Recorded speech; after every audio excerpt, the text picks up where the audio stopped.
Hi, algebra guys. We're going to be trying some new things for the second semester. One of them that we are going to try is to record um, something, and then I'm going to put it into the uh, Edpuzzle with questions for you to solve. It'll be just another way to reinforce what we're learning. So, as if every lesson, it comes with the 5-minute check. Now, the lesson I'm looking at to start with is the one that we already did on absolute value. But since it's been 2 or 3 weeks since we've done it, I figure it's only fair that we'll take a look at it again. So, we're going to start with our 5-minute check.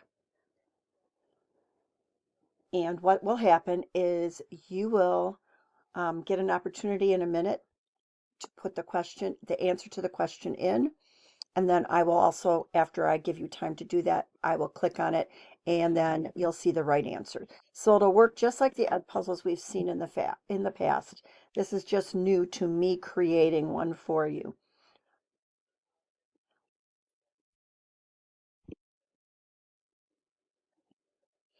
So the second question is 4 times x plus 3 in parentheses minus 14 equals 7 times x minus 1 in parentheses. And you see A, B, C, and D are your 4 answers.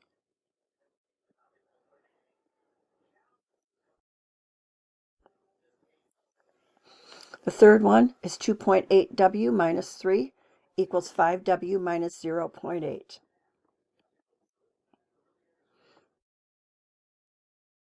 Number 4 is 5 times x plus 3 in parentheses plus 2 equals 5x plus 17.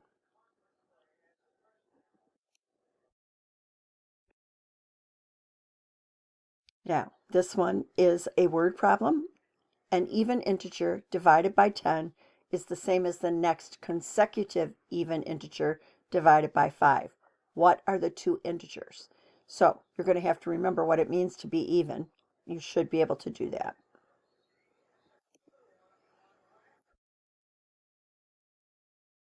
Now, number 6, solve. 12w plus 4 times 6 minus w in parentheses equals 2w plus 60.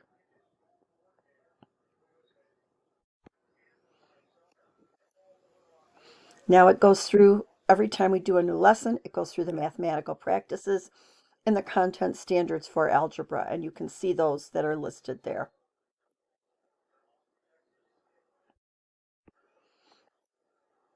What we have done in the past so far is we've solved equations with variables on both sides. What's going to happen through this lesson, as you already know, you evaluate absolute value expressions and you solve absolute value equations.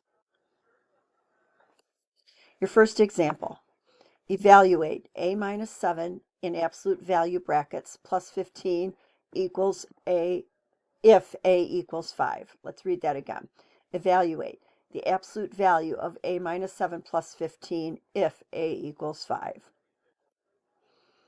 So you fill a 5 in where you see the a, and you get the absolute value of 5 minus 7 plus 15. The absolute value of 5 minus 7 is negative 2. We know absolute value is always positive. So it's going to be 2 plus 15. So your answer should end up as 17. Now you're going to solve this one.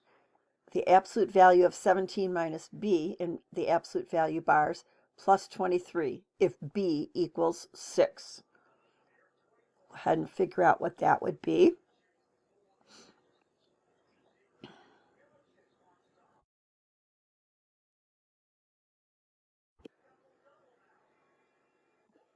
You can see your answer would be C. Now, remember, what you would do first is put the 23, you would go 17 minus b plus 23 equals 6. If b equals 6, you would make the b a 6, so you have 17 minus 6, which is 11, right? The absolute value of 11 is 11. 11 plus 23 is 34.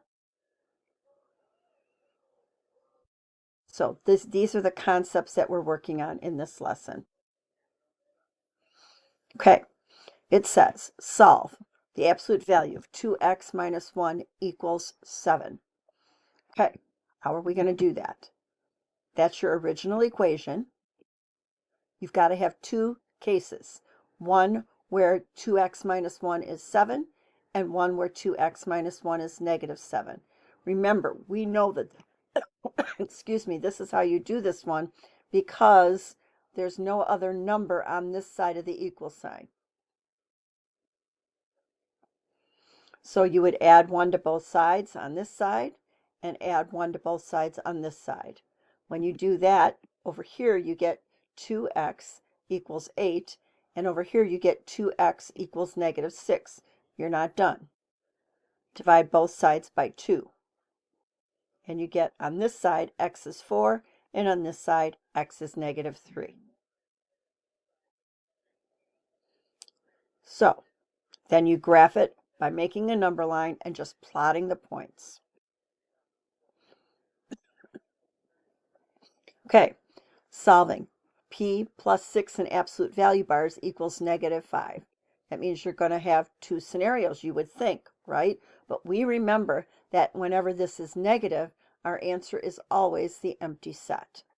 And you don't have to go any further. Okay, what about this one? Now you are going to do this one and pick the correct answer.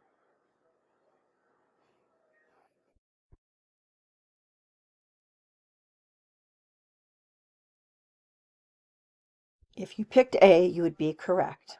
You would have to say 2x plus 3 is 5, 2x plus 3 is negative 5, and that's how you would go about solving it. Now, what about this one?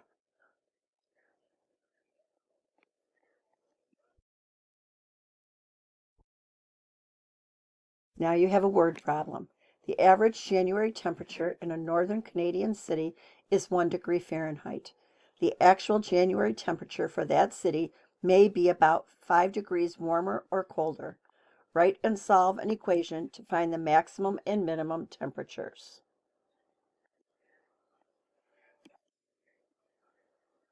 So you've got t minus 1 in absolute value bar equals 5. And then you also have to have it be negative 5. And you can solve it by graphing. You can also solve it by doing it like we have been doing. Case number 1, case number 2, solving it and getting your answer. I'll let you do this one. I will read it to you. The average temperature for Columbus on Tuesday was 45 degrees. The actual temperature for any time during the day may have actually varied from the average temperature by 15 degrees. Solve to find the maximum and minimum temperatures.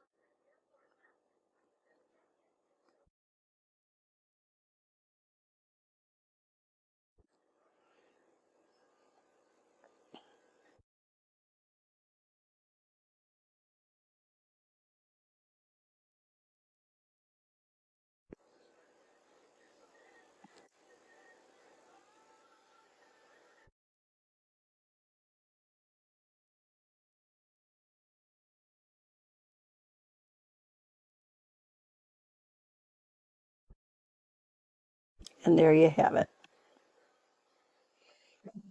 Now you will do this one. There's the graph. What would you put as the equation for it?